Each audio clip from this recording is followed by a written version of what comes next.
Hi kids, welcome to another episode of Trains for Children by Delay and Block Productions. On this channel, you'll learn all about trains and locomotives of all kinds. From steam to diesel trains, passenger and freight trains, there's something here for everyone. So sit back and turn up the volume, it's time to go trackside.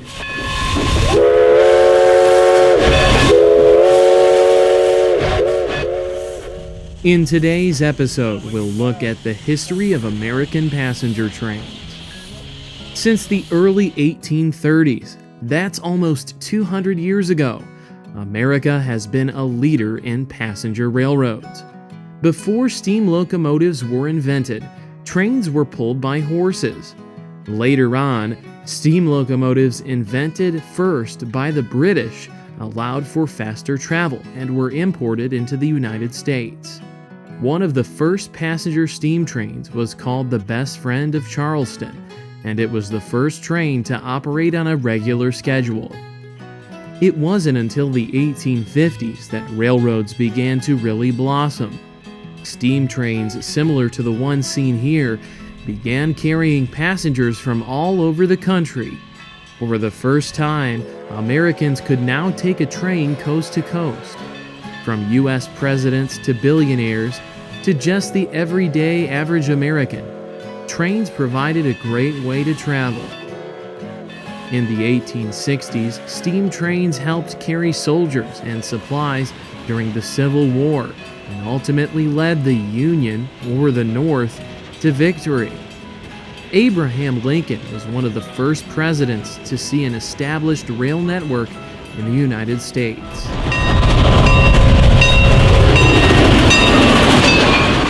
40 years later, by the year 1900, the United States was the most powerful country in the world.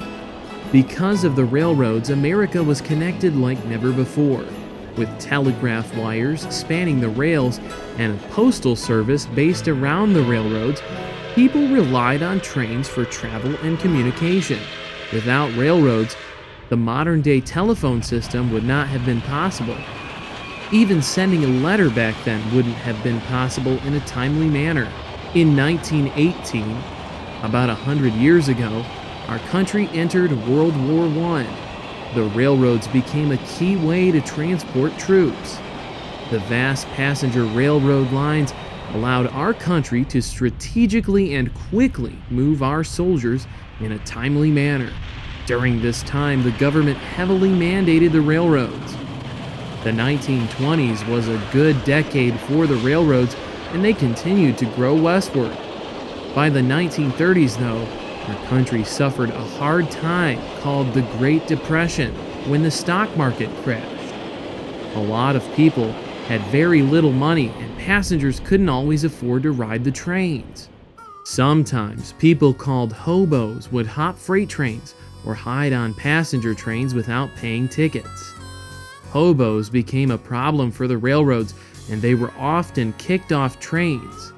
The railroads referred to them as bums. In the 1940s, our country was again at war. This time it was called World War II. Nations from all over the world were at odds, and the railroads were at the center of it all. Troop trains again provided a great way to transport soldiers, ultimately helping our nation win the war. By the 1950s, passenger trains started to decrease in ridership. After the war, people started driving cars or flying in airplanes instead of taking a train. Also around this time, steam locomotives that everyone knew and loved were outdated and were completely replaced by new technology called the diesel-electric locomotive. Railroads tried everything they could to make their diesel engines look sleek and new, much like the diesel engine in this scene. Ultimately, the railroads could not compete, and by the late 1960s, they were losing millions of dollars every year by running passenger trains. Because railroads couldn't move people like they used to, the government took over and created a new passenger railroad called Amtrak.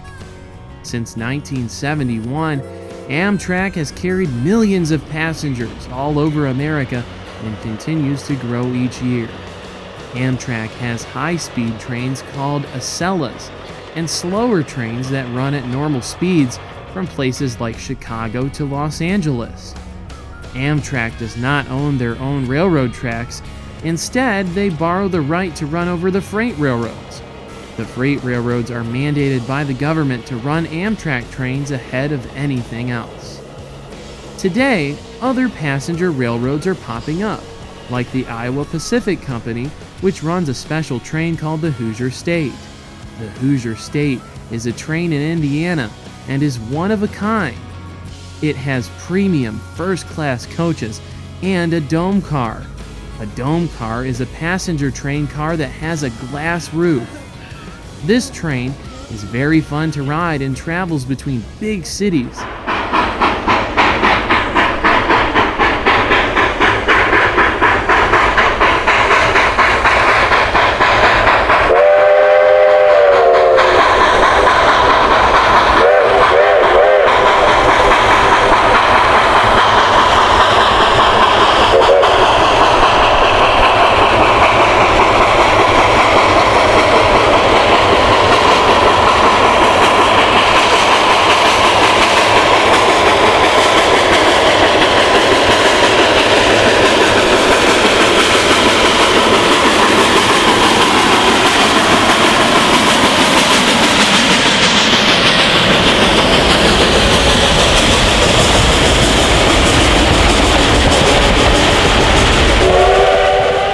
Other passenger trains in the United States run on tourist railroads or during special events. The Durango and Silverton Railroad in Colorado runs a special train on a narrow gauge track through the mountains.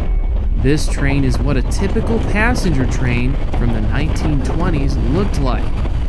Tourist railroads like these help recreate the past, and kids love the real, living and breathing steam locomotives.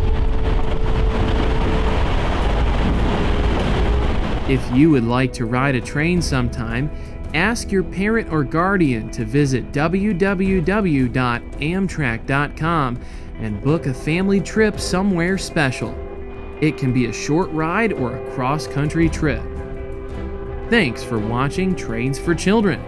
If you're a kid at heart and are looking for more educational train videos, check out our other channel, Delay in Block Productions.